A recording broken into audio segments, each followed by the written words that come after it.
When my wife and I came to Malaysia in 2020, we planned to visit for only a short period of time, but because COVID canceled so many flights around the world, we ended up living in Malaysia for over 1 year. We have since been back to Malaysia twice, and we noticed quite a few things that are different. A lot of things have improved since COVID, but not everything. In this video, I'm going to share with you the two biggest ways that we think Malaysia has changed since the pandemic, and also several smaller ways that we think the country has transformed since COVID. The first and biggest change we have noticed about Malaysia since COVID has to do with the people.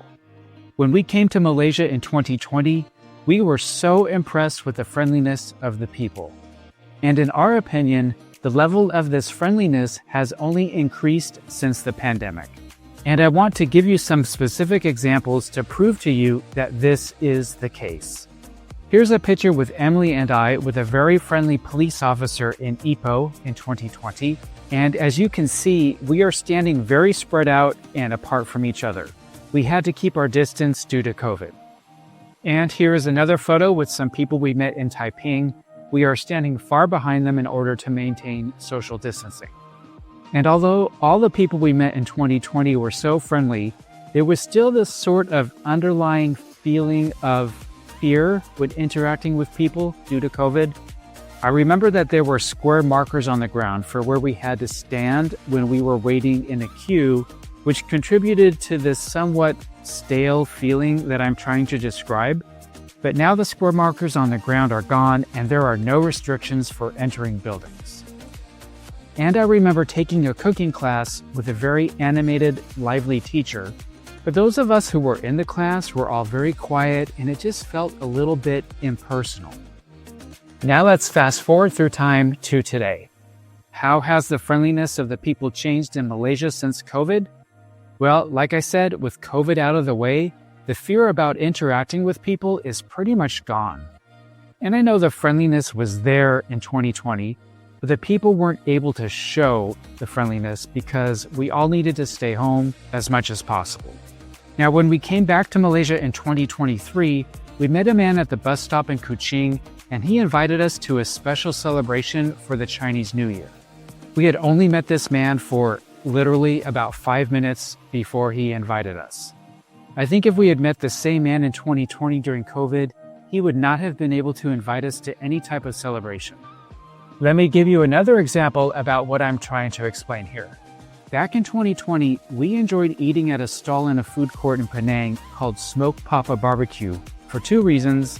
One was because of the delicious food, and two, because the owners were so friendly to us. Well, when we recently came back to Penang, we found out that Smoke Papa is no longer in the food court, but it's now its own restaurant. So that is something else that has changed since COVID. But what I couldn't believe is that the owners remembered us so many years later. How is that even possible? I don't know, but it's just another example of how impressed we are with the friendliness of the Malaysian people, both in 2020 and now as well. The other major change we noticed about Malaysia since COVID is with the prices. Now, we all know the entire world experienced an extended period of inflation after the pandemic.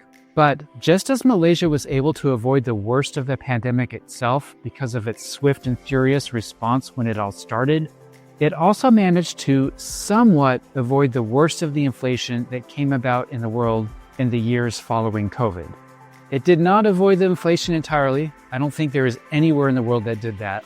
But it seems like it was less of an issue here. And again, I want to give some examples. Before the lockdowns in Malaysia began and before we knew how serious the pandemic would become, we booked to stay in an apartment in Penang for $720, which we ended up canceling since we were stranded in Cameron Highlands and couldn't get to Penang. But once the lockdowns ended, we were able to travel within Malaysia. We rebooked the same apartment and the price had dropped to $570 per month. I think they had to lower the price since Malaysia was closed to international tourist arrivals and there was very little demand for rentals on Airbnb. So the price went from $720 before the pandemic to $570 during the pandemic, and the price now is $1,085 for a month in this apartment. And yeah, even though that is a big jump in price, Malaysia's inflation rate has been less severe compared to many other countries since COVID. Another example is the apartment that we lived in for 2 months in Ipoh. Back in early 2021, the price was $590 per month, and on our recent visit to Ipoh, we stayed in a nearly identical apartment in the same building, and the price jumped from $590 to $1,100 for a month now. Not quite double, but pretty close.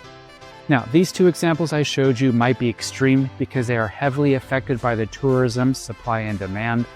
Let's take a look at the price changes for some more common everyday items, starting with my favorite soda in Malaysia called 100 Plus. It's gone from 3.2 ringgit in 2020 up to 3.6 ringgit today at the same grocery store, so a less extreme jump in price compared to the housing prices on Airbnb. And the price for a 7-day croissant has changed from 1.1 ringgit in 2020 to 1.8 ringgit today. And one of my favorite things to eat in Malaysia is called kacang pul. It consists of thick pieces of garlic toast with a bean and meat soup-like mixture, sort of like chili in America. And you can put it on top of bread, dip the bread into it, or just eat it plain. Back in 2020, the price was 12 ringgit for the chicken version on cheesy garlic toast. And now the price is 17 ringgit from the same highly recommended hawker stall in Penang. The rest of this video is going to be in quick fire format. Here we go. Merdeka Tower. It was still under construction in 2020. Progress was delayed due to COVID. And now the building is structurally complete and is currently the second tallest building in the world. The next thing that we notice that is different is the mood in the hospitals. Back in 2020, when we would go to the hospital for a routine medical appointment, there was kind of a subliminal feeling of fear being around sick people. When going to a hospital now, it feels to us like that former feeling of fear of possibly catching the virus is no longer an issue. I also remember the temperature checks when entering a supermarket to buy groceries. And of course, that is no longer an issue. We can go anywhere without temperature checks. And when the first lockdown began, we were in Cameron Highlands, an area of Malaysia that is highly dependent on tourism. And as you can see, the shops were closed and it was deserted. But now tourism is back in full swing. The horrible traffic on the small mountain roads has returned, and many businesses here are on the up and just about fully recovered. Unfortunately, not all of the businesses in Malaysia survived COVID. One of our favorite restaurants in Penang was called Indochine. It was very popular with expats, a mix of Malaysian and other Asian cuisine, but it is no longer in business. There was also a cat museum in Penang with a collection of both cat figurines and real cats that is now closed down permanently. In Ipoh, I love to get churros from the friendly people at a churro kiosk in the downtown area, but it is now closed as well. And when we were in Ipoh in early 2021, there was a huge fire at a furniture shop. It totally burned down to the ground, and now it has been converted into a car dealership. There's a whole new island that has been created off the coast of Penang. The bridge to get to this man-made island was still under construction back in 2020. A change for the worse is that the financial requirements to get a long-term visa to live in Malaysia have become much more difficult. We applied for the MM2H visa back when the requirements were easier, but the program was suspended just before we completed the process. And we were glad to see that many things in Malaysia haven't changed. In Ipoh, people still line up in long queues so that they can get some of this fresh and delicious peanut candy. And finally, back in 2020, I was using an iPhone 5 to capture video clips.